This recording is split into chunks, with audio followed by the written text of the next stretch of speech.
But if somebody like, John Carl says to me, well, and this happens, it's in the interview, you can watch it. Well, President Biden says these things too about Donald Trump. Why don't you think it resonates? And I say because he's an uninspiring candidate who doesn't have any main character energy. I tell people all the time, if you lie to them about Democrats, they won't believe you when you tell them the truth about Republicans. So why would I sit there and lie to people about the flaws I see in the Democratic Party? Charlamagne Tha God sat down with New York Times reporter Lulu Garcia-Navarro to discuss where he stands on the general election. There's been a lot of hubbub about how Charlemagne's been too critical about Biden. Is he gonna vote for Trump? What's happening here? As the Times reports, Charlamagne endorsed the Biden-Harris ticket. This time around, Charlamagne has said he won't endorse anyone and has been outspoken in his criticism of Biden and the Democrats, leading to questions about where he stands politically and what he wants to do with his significant platform. So here's more of what he has to say about where he stands politically. There's not a show I've been on. When they ask me about Donald Trump, I say the same thing. He's a threat to democracy. He literally said, let's suspend the Constitution to overthrow the results of an election. You saw his lawyers in the court saying, well, he never agreed to support the Constitution. He led an insurrection of this country. But if somebody like, John Carl says to me, well, and this happens, it's in the interview, you can watch it.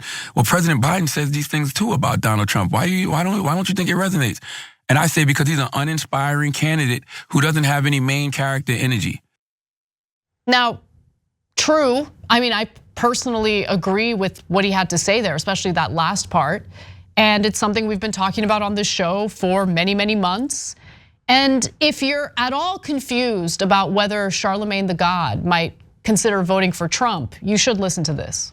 This is probably the most consequential election of my lifetime, 45. I'm not gonna say of all time, but it's hard to get people to believe that because we say that about every presidential election. Because every Republican candidate has been demonized in that way. So now that you really do have the wolf out there, you look like the party who cried wolf because you put everything on the same scale. I'm hearing you, and the thing that I'm hearing you say is that you believe that Trump is the wolf at the door, that democracy is under threat. And I've also heard you say, I will not endorse President Biden and Kamala Harris. What does that have to do with voting, though? I've never said I'm not voting. If I'm laying it out right there on the table, and I'm telling you that I'm voting to preserve democracy, who do you think out of those two options is willing to preserve democracy? So Waz, obviously he's gonna vote for Biden. The only difference between this election cycle and the last election cycle is that he's not going around endorsing Biden. He's going to, just vote for him. He doesn't love that he has to vote for him, but he sees Trump as a threat to democracy and feels that he has no choice but to cast the ballot for Joe Biden. But the thing that drives me nuts is that people are mad at him for not happily and loudly endorsing Biden. And my answer to them is, who cares? Okay, you're not entitled to that. No one is entitled to having any public figure or media personality or celebrity running around endorsing a totally mediocre candidate who has failed to deliver on his own agenda in the first term that he served. Pausing here to deliver some honest truth as we do in our news coverage as well. TYT is facing challenges, guys, as the entire industry is. You know who could make the difference? You. If you hit the join button below, it's gonna make all the difference and keep us in business. We appreciate you, thank you. So I think the subtext that people need to understand in regards to Charlamagne Tha God's comments is that basically the Democratic Party establishment could reliably count on 95% of the prominent black people, public black people, to support what they do, essentially no matter what. And I think in recent years, basically since Obama left office, right? So I guess basically since 2016, there's been, especially amongst black sort of elite, there's been a public conversation about the quote unquote blind loyalty of the quote unquote black community to the Democrats. And Charlamagne Tha God is sort of he's at the forefront of that, as being one of the faces constantly championing Democrats. right? And champion them in such a way that they are allegedly the champions of black people specifically. And it's like, as the years go on, it becomes harder and harder and harder to make that, to make that case, right? And I think that's what people see right now with Charlamagne Tha God. It's just like, look, obviously the Republicans stink, but this full-throated endorsement, this idea that we constantly got to be saving the Democrats and get nothing in return, and we get these horrible candidates, and all we're told is that the opposite, is basically they're gonna string you up on a tree like it's 1920 or something, and it's the Deep South. I think the guy's tired of it. I think he's tired of carrying water for the Democratic Party, and it makes all the sense to me. Yeah, he feels that he was burned by endorsing the Biden-Harris ticket, and he feels that they haven't delivered. And so I totally understand where he's coming from, right? Where he's not excited about either candidate. He sees one candidate as marginally better because the other candidate he does believe is a threat to democracy. So he's gonna quietly cast his ballot for the lesser of two evils. But he's taking a little bit of a different, strategy this time by not doing a loud endorsement of Joe Biden. I think that's totally fine. I think that's his right. Like every election cycle, as we get closer and closer to election day, people get more and more entitled, vicious, salty toward anyone who doesn't speak the way they want them to speak, endorse the candidate they want them to endorse. And it's because, look, to be fair, I think there are a lot of people who have definitely bought into, oh my God, the country as we know it will no longer exist if Trump wins a second term. I'm not in that camp anymore, okay? I used to be in that camp. And then I decided, no, let me actually take a sober look at what's happening right now. And do I think Trump would be great for the country? I don't. Do I think Biden's been great for the country? I don't. Do I think they're the same? I don't. But am I comfortable, endorsing Joe Biden considering what we have experienced with his unwavering support of Israel over the last 7 months? I don't.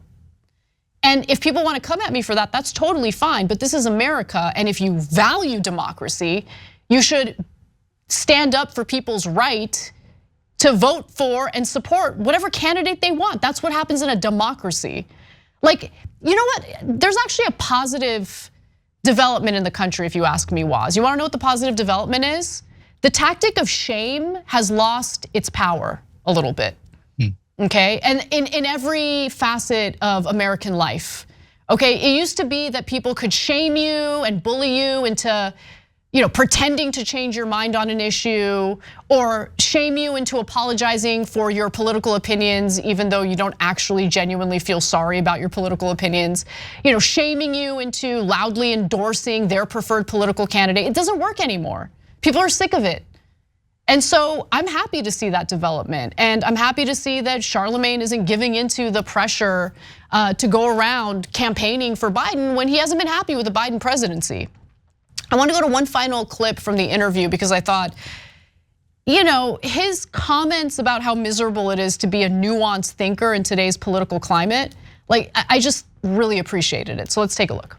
I don't have a problem with DEI. I was talking about corporate DEI initiatives that were created after George Floyd, those issues that were more symbolism over substance. Those corporations that pledged all of this money to different black initiatives, and that nobody ever saw any of that money. I'm talking about the corporations who do things like putting a Simone Biles poster in the break room and saying something like, "We're head over heels for diversity here."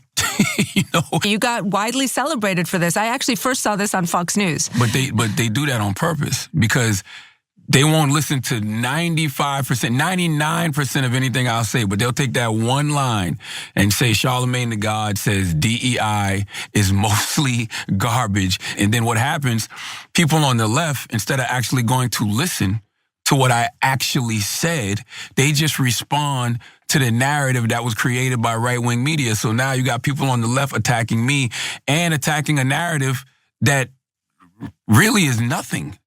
I wouldn't have any experience with that, Waz, but I'm curious if you know anything about it.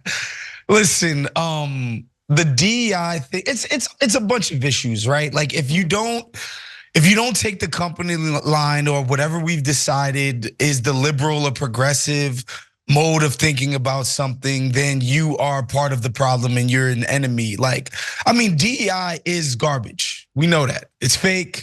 It's BS. It does nothing for rank and file black folks who are struggling with everyday problems. The elite blacks who are proximate to power already, yes, they get better jobs.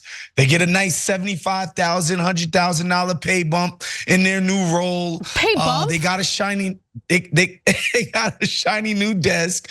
But no black people were helped in the process of this DEI. You know, whenever they have an animal on a TV show and they'd be like, no animals were hurt in, the making of this TV show.